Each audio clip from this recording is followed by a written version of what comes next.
หัวข้อหลักๆที่นักเทรดส่วนหลายแม่นขาดสิ่งนี้ก็คือเฮ็ดให้บ่สามารถเทรดสร้างกำไรได้เลยเนาะต่อให้มีเทคนิคที่ดีก็ตามนะถ้าว่าเราขาดสิ่งใดสิ่งหนึ่งที่เราได้เว้าไปเนาะ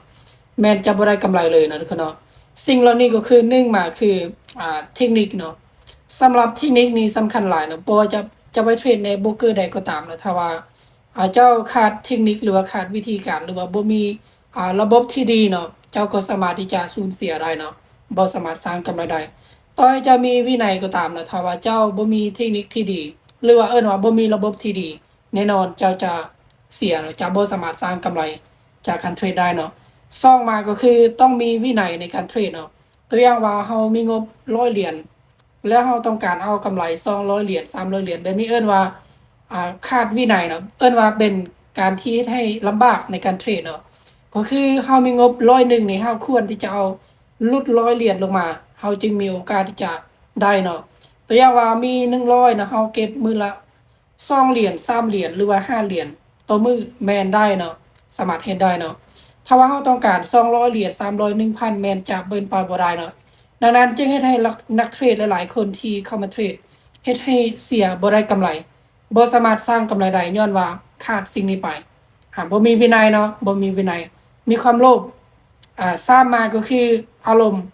ตัวนี้นี่สำคัญหลายเนาะเพราะว่าการเทรดเนาะมันเว้าเรื่องเกี่ยวกับอารมณ์ต่อให้เจ้าไปเทรดในกระดานที่ใดก็ตามเนาะถ้าว่าเจ้าคุมอารมณ์ตนเองบ่ได้เนาะบ่รู้จักหยุดแน่นอนเจ้าจะเสียเนาะตัวอย่างว่าเฮาเทรดเสียประมาณ30%หรือว่า50%ของต้นทุนตัวทุน 1,000 เหรียญ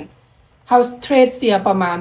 500เหรียญหรือว่า600เหรียญแล้วเฮายังไปเทรดต่อแน่นอนจะเสียเลยทุกคนเนาะจะบ่ได้กำไรดังนั้น3ข้อนี้สำคัญหลายเนาะสำหรับคนที่ต้องการอยากจะเทรดอันนี้บ่ได้แนะนำว่าเจ้าต้องไปเทรดบวกนี้บวกนั้นบ่ได้แนะนำเนาะ